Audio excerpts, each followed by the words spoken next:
ভারত পাকিস্তানে সামরিক হামলা চালিয়েছে। পাকিস্তান দাবি করেছে তারা ভারতের 5টি বিমান ভূপাতিত করেছে।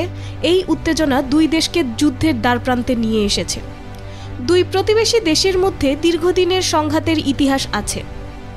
এই ঘটনা একটি বিপজ্জনক অবস্থানে ঠেলে দিয়েছে। ইসলামাবাদ ভারতের হামলার প্রতিশোধ নেয়ার অঙ্গীকার করেছে এবং আন্তর্জাতিক মহল উভয় পক্ষকে সংযম দেখাতে আহ্বান জানিয়েছে। নয়াদিল্লি বলেছে এই হামলা এপ্রিল মাসে ভারত শাসিত কাশ্মীরের পাহাড়ি পর্যটন কেন্দ্রে বন্দুকধারীদের হামলায় 26 জন নিহত হওয়ার প্রতিক্রিয়ায় চালানো হয়েছে। ওই হামলায় নিহত ব্যক্তিদের বেশিরভাগই ছিলেন ভারতীয় পর্যটক।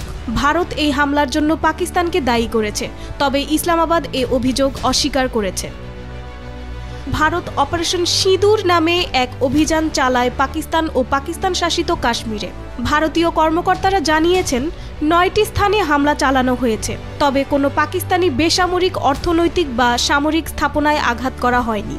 তারা বলেন 25 মিনিটের এই অভিযান দুটি সশস্ত্র গোষ্ঠীর লস্কর-ই-তাইয়েবা এবং জইশ-ই-মোহাম্মদ সন্ত্রাসবাদী অবকাঠামো লক্ষ্য করে চালানো হয়। তবে পাকিস্তান এক ভিন্ন চিত্র তুলে ধরছে। তারা বলেছে বেসামরিক নাগরিক নিহত হয়েছেন এবং মসজিদে আঘাত লেগেছে। পাকিস্তানের সেনাবাহিনীর একজন মুখপাত্র বলেছেন 6টি স্থানে 24টি হামলা চালানো হয়েছে। এর মধ্যে কিছু হামলা পাকিস্তানের ঘনবসতিপূর্ণ পাঞ্জাব প্রদেশে হয়েছে। আর পাকিস্তান বলছে 1971 সালের পর এটি পাকিস্তানের অভ্যন্তরে ভারতের সবচেয়ে বড় হামলা। আমাদের 6টি স্থানে 24টি আঘাত হেনেছে ভারত। এতে 8 পাকিস্তানি শহীদ ও 35 জন আহত হয়েছেন। কোটলিতে একটি মসজিদেও হামলা করেছে তারা। দিল্লিকে এর খারাপ পরিণতি ভোগ করতে হবে। পাকিস্তানের প্রধানমন্ত্রী শাহবাজ শরীফ বলেছেন দেশটির প্রতিশোধ নেওয়ার পূর্ণ অধিকার রয়েছে এবং ভারতের পদক্ষেপকে যুদ্ধের শামিল হিসেবে আখ্যায়িত করেছেন। 1999 সালের সর্বশেষ যুদ্ধে পাকিস্তানের 1000-এর বেশি সৈন্য নিহত হয়েছিলেন। স্বল্প সময়ে সেটি একটি তীব্র সংঘাত ছিল।